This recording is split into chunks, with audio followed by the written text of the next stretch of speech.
نوا پیرا ہو اے بلبل کے ہو تیرے عصر ترنم حاضر کے تقاضاؤں سے ہے لیکن یہ کبوتر کے تنے نازک میں شاہی کا جگر پیدا.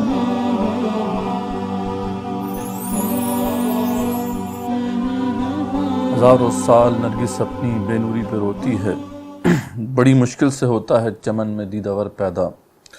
نوا پیرا ہو اے بلبل کے ہو تیرے ترنم سے کبوتر کے تنے نازک میں شاہی کا جگر پیدا. السلام علیکم ورحمۃ اللہ وبرکاتہ. ناظرین،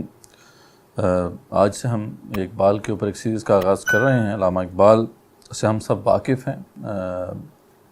پاکستان کا بچہ بچہ انہیں شاعر مشرق، مصور پاکستان اور حکیم الامت کے جیسے القاب سے جانتا ہے، اور ان کا تعارف انسان کے اندر بھی ایک عظیم مسلم مفکر اور فلسفی کی حیثیت سے ہے، ایک ادیب کی حیثیت سے ہے. ہائیڈلبرگ یونیورسٹی جہاں سے انہوں نے پی ایچ ڈی کی تھی، آج بھی وہاں پہ ان کے نام کی ایک چیئر موجود ہے. وہ گھر جہاں پہ وہ رہا کرتے تھے وہ بھی ایک ہسٹوریکل سائٹ کی حیثیت سے ہائیڈلبرگ میں ہی پرزرو کیا ہوا ہے جرمن اتھارٹیز نے، اور جس روڈ پہ وہ واقع ہے اس کا نام بھی اقبال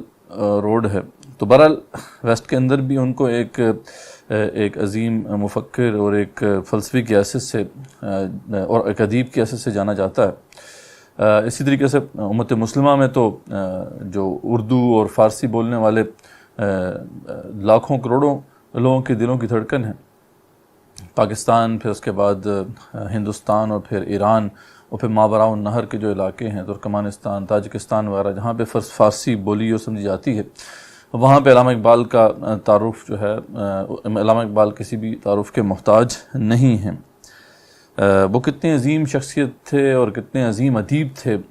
اس پر میرے پاس تو الفاظ نہیں ہیں کہ میں آپ کے سامنے ان کی عظمت کو بیان کر سکوں. بہرحال پروفیسر عبدالجبار شاکر مرحوم کے توسط سے میں کچھ باتیں آپ کے سامنے عرض کرنا چاہتا ہوں، تاکہ آپ کے سامنے معلوم ہو، آپ کو اس بات کا احساس ہو کہ علامہ اقبال کتنے بڑے ادیب تھے. پروفیسر عبدالجبار شاکر مرحوم اقبالیات کے حوالے سے بڑا نام ان کا ہے، اور دعویٰ اکیڈمی اسلامک یونیورسٹی کے وہ ڈائریکٹر بھی رہے. وہ جب علامہ اقبال کا تعارف کروایا کرتے تھے تو کچھ وہ ایک بڑی اہم بات کرتے تھے. اس سے پہلے کہ ہم علامہ اقبال کا تعارف کروائیں، اس سے پہلے ہمیں یہ دیکھنا ہوگا کہ ایک عظیم ادیب جو ہے اس کی عظمت کو پرکھنے کا معیار کیا ہے.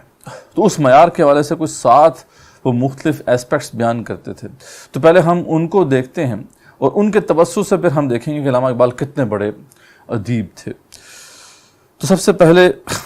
جو بات کسی بھی ادیب کی عظمت کو پرکھنے کے لیے ضروری ہے وہ اس کی فکر ہے، اس کی سوچ ہے. ایک ایسی فکر جو آفاقی ہو، اس کی امپورٹنس بہت زیادہ ہوتی ہے. ایک فکر جس کا تعلق صرف ایک گروہ سے، کسی ایک قوم سے ہو، تو اس کی امپورٹنس اتنی زیادہ نہیں ہوتی. تو علامہ اقبال کا اس میں کوئی شک نہیں ہے کہ ان کا جو کلام ہے، جو ان کی سوچ کی عکاسی کرتا ہے، ان کی فکر کی عکاسی کرتا ہے، وہ اس پہ شاہد ہے کہ ان کی فکر آفاقی تھی. ٹھیک ہے، انہوں نے بنی نوع انسان سے خطاب کیا، پیام مشرق لکھی، جو کہ مغرب کو ایک طرح سے جواب تھا. مغرب کو ایک طرح سے ایڈریس کیا انہوں نے، پورے ویسٹ کو انہوں نے ایڈریس کیا. اور ویسٹ میں آپ کو پتہ ہے کتنے ممالک آ جاتے ہیں. ایک پوری تھاٹ ہے جس کو انہوں نے ایڈریس کیا. 1915 میں جب اثار خودی لکھی تو اس نے بر صغیر پاک و ہند میں تو ایک دھوم مچا دی. لیکن بعد میں ہم دیکھتے ہیں 1930 میں جب ان کے استاد رینالڈ نکلسن نے اس کی انگلش ٹرانسلیشن کی تو ان کی پھر شہرت پوری دنیا میں ہو گئی. تو انہوں نے جو ہے ایسے مسائل پر بات کی جو کہ بنی نوع انسان کے مسائل ہیں. اس حوالے سے اس میں کوئی شک نہیں ہے کہ ان کی جو سوچ اور فکر تھی وہ آفاقی تھی. تو پہلا کرائٹیرین یا پہلا جو ہے معیار جس پہ آپ کسی بھی ادیب کی عظمت کو پرکھ سکتے ہیں، اس کی فکر کا آفاقی ہونا ہے، اور اس میں علامہ اقبال پورے اترتے ہیں. اس کے بعد ایک عظیم ادیب وہ ہوتا ہے، یہ سب باتیں ساری باتیں پروفیسر عبدالجبار شاکر مرحوم نے ہی بیان فرمائی. میں صرف آپ کے سامنے ان کی اس بات کی ترجمانی کر رہا ہوں. دوسری بات جو کسی عظیم ادیب کی عظمت کو پرکھنے کے لیے ضروری ہوتی ہے وہ یہ ہوتی ہے کہ ایک سے زیادہ زبانوں میں کلام کرنے کا ملکہ اسے حاصل ہو. تو ہم دیکھتے ہیں کہ علامہ اقبال نے اردو میں 6000 سے اوپر اشعار کہے، فارسی زبان میں 9000 سے اوپر اشعار کہے. یعنی 2 زبانوں میں اس اتھارٹی کے ساتھ اور اس مہارت کے ساتھ شاعری کرنا اتنا آسان نہیں ہے. یہ ریئر ہے. تاریخ انسانی میں شاید بہت کم ادیب ایسے نظر آئیں جو کہ مختلف زبانوں میں جو ہے کلام کرنے کا ملکہ رکھتے تھے۔ اس کے علاوہ بھی انگریزی میں ان کے تقریباً 1300 سے اوپر جو ہے خطوط ہیں اور خطبات ہیں۔ اس کے علاوہ انہوں نے عربی زبان میں بھی کلام کیا، ان کے کئی خطوط عربی زبان میں بھی ہیں، اور جرمن زبان میں بھی انہوں نے جو ہے وہ کلام کیا، اور وہ جرمن زبان میں بھی بات کرنے کا ملکہ رکھتے تھے۔ تو یعنی ایک سے زیادہ زبانوں میں جو ہے فن پارے چھوڑنا، یہ بھی ایک کسی عظیم ادیب کی جو کہ عظمت کو پرکھنے کا معیار ہو سکتا ہے، اور اس میں وہ پورا اترتے ہیں۔ اس کے بعد ہم دیکھتے ہیں کہ ایک عظیم ادیب وہ ہوتا ہے جو اپنے بعد کافی اثرات چھوڑ کے جائے، یعنی ایسا ادیب جس کے بعد جو اس کا جو بھی ورثہ ہے وہ موجود نہ رہے یا اپنا وجود کھو دے، وہ عظیم ادیب نہیں ہو سکتا۔ تو ہم اس پہ دیکھتے ہیں کہ اس پہ بھی علامہ اقبال پورے اترتے ہیں بتمام و کمال۔ تقریباً 4500 سے اوپر جو کتب ہیں ان کے اوپر جو لکھی گئیں، ان کے اوپر تو وہ خود شاہد ہیں۔ فیصل عبدالجبار شاکر مرحوم کی جو اپنی پرسنل لائبریری تھی، جو بعد میں اپنی وفات کے بعد انہوں نے یعنی ان کی وصیت تھی کہ وہ پاکستان یعنی حکومت پاکستان کو دے دی جائے، 4500 سے اوپر کتابیں اور رسائل جو ان کے افکار پر لکھے گئے، اور وہ 40 مختلف زبانوں میں لکھے گئے، وہ موجود ہیں۔ اور اس کے علاوہ بھی اور بھی بہت کچھ جو ہے کام ہو رہا ہے، اس کے علاوہ بھی ہو سکتے ہیں۔ تو یعنی ایک عظیم ادیب کی عظمت کو پرکھنے کا یہ بھی معیار ہے، اور اس میں علامہ اقبال پورا اترتے ہیں۔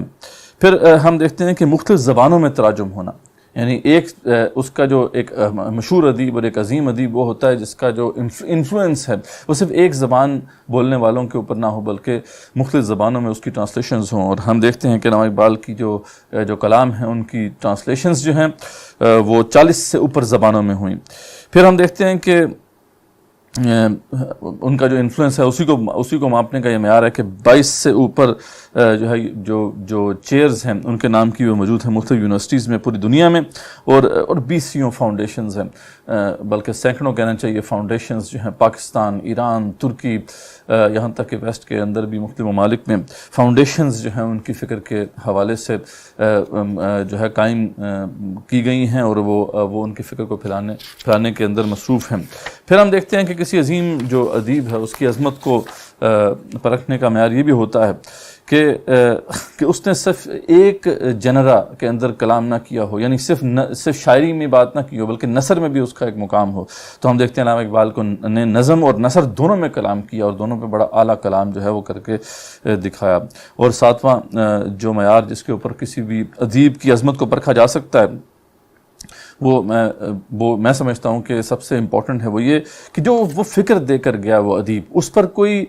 دنیا میں کوئی تبدیلی، کوئی تغیر رونما ہوا یا نہیں۔ اس حوالے سے بھی دیکھیں کہ علامہ اقبال نے جو نظریے پیش کیا اور جو فکر انہوں نے اپنی شاعری میں اور اپنے نثر میں پیش کیا، اس حوالے سے ہم دیکھتے ہیں کہ 2 ممالک میں عظیم جو ہے تبدیلیاں واقع ہوئیں۔ پاکستان کا وجود میں آنا وہ علامہ اقبال کے تصورات کی ہی مرہون منت تھا، اور پھر ایران کے اندر کا جو انقلاب آیا جس کے اوپر ایرانی اس بات کو تسلیم کرتے ہیں۔ ڈاکٹر علی شریعتی جو کہ ان کے ریولوشنری لیڈرز میں سے تھے، وہ خود مانتے ہیں کہ اگر اقبال نہ ہوتے تو ایران میں انقلاب نہیں آ سکتا تھا۔ تو دنیا میں تغیر واقع ہوا، اور یہ کہ یہ بات جو ہے ابھی ختم نہیں ہوئی ہے، ان کے نظریات، ان کے تصورات ابھی بھی موجود ہیں، اور وقت گزرنے کے ساتھ ساتھ مزید جو ہے تبدیلیاں رونما ہوں گی انشاءاللہ۔ تو یعنی یہ کچھ 7 مختلف یعنی معیارات ہیں جن کو اگر ہم جمع کریں تو اب ہم اگر ان سب کو مد نظر رکھیں تو اس میں کوئی شک نہیں ہے، اور وہ پروفیسر عبدالجبار شاکر مرحوم یہ کہا کرتے تھے کہ ان کا شمار، علامہ اقبال کا شمار تاریخ انسانی کے عظیم ترین ادیبوں میں کیا جا سکتا ہے۔ بہرحال اتنا ہی بس میں کہنا چاہتا ہوں ان کے تعارف کے حوالے سے، باقی وہ کسی تعارف کے محتاج نہیں ہیں۔ ہم انشاءاللہ جو کلام اقبال کے حوالے سے یہ سیشن کا آغاز کر رہے ہیں، اس میں سب سے پہلے میں اس بات کا اعتراف کرنا چاہتا ہوں کہ میں یقیناً جو ہے اپنے آپ کو اس قابل نہیں سمجھتا کہ علامہ اقبال کی جو ہے کی شاعری کو ایکسپلین کر سکوں۔ بہرحال جو ہے مجھ سے بہت بہتر لوگ موجود ہیں جو علامہ اقبال کے کلام کو بیان کر سکتے ہیں۔ بہرحال اقبال نے کیونکہ خود کہا تھا اپنے بارے میں کہ ان کو اسی بات کی شکایت تھی کہ ان کی بات جو ہے وہ سننے والے کم ہیں، سمجھنے والے کم ہیں، اور جیسا کہ وہ طلوع اسلام میں کہتے ہیں کہ اثر کچھ خواب کا غنچوں میں باقی ہے تو اے بلبل نوارا تلخ تر میزن چوزوں کے نغمہ کامیابی، کہ اگر جو ہے کچھ غنچوں میں ابھی بھی خواب کا اثر ہے تو اے بلبل تو اپنی نوا کو مزید تیکھا کر دے، مزید تیز کر دے کہ شاید وہ سننے لگ جائیں۔ تو اقبال کی نوا کو پھیلانا ہی اصل مقصد ہے، اسی جذبے کے تحت ہم یہ پروگرام کر رہے ہیں۔ بہرحال دو ایسے تعلقات ہیں علامہ اقبال کی ذات کے ساتھ جس کی وجہ سے میں سمجھتا ہوں کہ میں جسارت کر رہا ہوں آپ کے سامنے کچھ باتیں علامہ اقبال کی شاعری کے حوالے سے پیش کر سکوں۔ ایک تو یہ کہ قرآن مجید کے ساتھ ایک تعلق بہرحال ڈاکٹر اسرار رحمۃ اللہ کے مرہون منت مجھے اس ناچیز کو حاصل ہوا، اور پچھلے تقریباً 14 سالوں سے تعلیم و تعلم قرآن کے ساتھ جو ہے ایک تعلق موجود ہے۔ اور دوسری، اور یہ بات اس میں کوئی شک کی بات نہیں ہے کہ علامہ اقبال کا جو کلام ہے اس کا مرکز و محور وہ قرآن مجید ہے، اور قرآن تھاٹ کو ہی انہوں نے پیش کیا ہے، اسی کی ترجمانی کی ہے، اور اس میں کوئی شک کی بات نہیں ہے۔ اس پہ دو شہادتیں ہمارے پاس موجود ہیں۔ ایک تو ان کی اپنی شاعری میں ان کی گواہی ہے، جو ان کی مشہور وہ جو ہے نظم ہے جس میں وہ بات کرتے ہیں، فارسی کی نظم ہے، گر دلم آئین آئے بے جوہرست، کہ رسول اکرم صلی اللہ علیہ وسلم سے مخاطب ہو کے وہ کہتے ہیں کہ اگر میرے دل میں جو ہے آپ کوئی جوہر نہیں پاتے، یعنی میری جو بات ہے اس کے اندر کوئی جوہر نہیں ہے، اس کے اندر کوئی فائدہ مند چیز نہیں ہے، اور ورب حرفم غیر قرآن مزمرست، اور اگر میرے اس کلام میں قرآن کے علاوہ بھی کچھ ہے تو وہ خود یہ کہتے ہیں رسول اکرم صلی اللہ علیہ وسلم سے مخاطب ہو کے کہ پردائے ناموس سے فکرم چاک کن، کہ اے رسول اکرم صلی اللہ علیہ وسلم پھر ایسا کیجئے کہ اگر ایسی بات ہے تو روز محشر ایسا کرنا کہ میرے فکر کی ناموس کا پردہ چاک کر دینا، مجھے میری فکر جو ہے اس کو ایکسپوز کر کے رکھ دینا، اور این خیاباں راز خارم پاک کن، اور اس خیابان سے اس کانٹے کو نکال دیجئے گا، اس کیاری سے، اس پھولوں کی کیاری سے اس کانٹے کو، جو میرا فکر ہے اگر ایک کانٹا ہے تو اس کو نکال باہر کیجئے گا، اور روز محشر خوار و رسوا کن مرا، اور روز محشر مجھے خوار و رسوا کر دیجئے گا، اور بے نصیب از بوسائے پاک کن مرا، اور اپنے پاؤں کے، اپنے قدموں کا بوسہ بھی مجھے جو ہے نصیب نہ کیجیے گا۔ یعنی بہت بڑی بات ہے، اقبال جیسا عظیم شاعر ہی یہ بات کر سکتا تھا، تو اس میں کوئی شک کی بات نہیں ہے کہ انہوں نے اپنے کلام میں قرآن کی ترجمانی کی ہے۔ اور دوسری جو گواہی ہے وہ قرآن اکیڈمی میں ان کے بڑے قریبی ساتھی سید نذیر نیازی کی ہے، جنہوں نے اس بات کی گواہی دی تھی کہ علامہ اقبال کا جو تصور خود ہی ہے، جو کہ مرکز و محور ہے ان کی شاعری کا، اس کی بنیاد سورہ حشر کی یہ آیت تھی کہ وَلَا تَكُونُوا كَالَّذِينَ نَسُوا اللَّهَ فَأَنسَاهُمْ أَنفُسَهُمْ أُولَٰئِكَ هُمُ الْفَاسِقُونَ، کہ ان لوگوں کی طرح نہ ہو جانا۔ اللہ تعالیٰ فرماتے ہیں کہ جنہوں نے اللہ تعالیٰ کو بلا دیا تو اللہ تعالیٰ نے انہیں اپنے آپ سے بلا دیا، اور یہ وہ آیت تھی جو بنیاد بنی جس پہ انہوں نے سوچنا شروع کیا علامہ اقبال نے کہ اپنا آپ کیا ہے، یہی وہ خودی کا تصور ہے جو ان کی شاعری کا مرکز و محور ہے۔ تو بس یہ ایک پہلا تعلق ہے جس کی وجہ سے میں جسارت کر رہا ہوں آپ کے سامنے کہ قرآن کے ساتھ ہمارا بھی تعلق ہے اس حوالے سے۔ دوسری بات یہ ہے کہ علامہ اقبال کا جو مقصد تھا وہ اعلاء کلمۃ اللہ تھا، اس میں بھی کوئی شک کی بات نہیں ہے۔ اقبال نے اس کو باشکاف الفاظ میں بھی بیان کیا، سارے خودی میں فرماتے ہیں کہ در بیاں این کے مقصد حیات مسلم اعلاء کلمۃ اللہ است، کہ ایک مسلمان اس بیان کے بارے میں کہ مسلمان کی زندگی کا مقصد جو ہے وہ اعلاء کلمۃ اللہ ہوتا ہے، اور اس پہ بے شمار اشعار ان کے جو ہے وہ جیسے ہم آگے جائیں گے وہ ہم اس کو پیش کریں گے۔ اور اس مشن کے ساتھ بھی ڈاکٹر اسرار رحمۃ اللہ کے مرہون منت یہ ناچیز جو ہے پچھلے 13-14 سالوں سے لگا جو ہے سرگرم عمل ہے۔ تو ایک یہ تعلق بھی علامہ اقبال سے ہے کہ وہ اس مشن رسول اکرم صلی اللہ علیہ وسلم کا اصل میں مشن تھا، جس پہ پھر علامہ اقبال نے اپنی ساری زندگی کھپائی، ہمیں بھی یہ کچھ سعادت حاصل رہی ہے کہ ہم اسی مشن کے لیے کام کر رہے ہیں۔ تو یہ دو ایسے تعلق ہیں جن کی بنیاد پر جو ہے آپ کے سامنے کچھ باتیں علامہ اقبال کے حوالے سے پیش کرنے کی جسارت میں کر رہا ہوں۔ بہرحال اس پہ انشاءاللہ ابھی صرف پہلا ہمارا سیشن تھا، انٹروڈکشن ہم نے کیا علامہ اقبال کے حوالے سے، کچھ باتیں کی ان کی عظمت کو پرکھنے کے معیار کے حوالے سے، پروفیسر عبدالجبار شاہ کے مرحوم کے توسط سے کچھ باتیں آپ کے سامنے رکھیں، اور کچھ اپنی جو ہے وہ اب کچھ اپنا تعارف آپ کے سامنے رکھا ہے۔ انشاءاللہ اگلے سیشن میں انشاءاللہ یہ سیشنز اسی طریقے سے 10 سے 15 منٹ کے جو ہے دورانیے کے ہوں گے، اور کوشش یہ ہوگی کہ ہم اس مسلسل پروگرامز میں مسلسل اقبال کی جو ہے شاعری کا مطالعہ کرتے جائیں۔ نیکسٹ ٹائم انشاءاللہ آپ سے بات ہوگی۔ جزاک اللہ خیر، السلام علیکم ورحمۃ اللہ وبرکاتہ۔ سبحان اللہ والحمد للہ ولا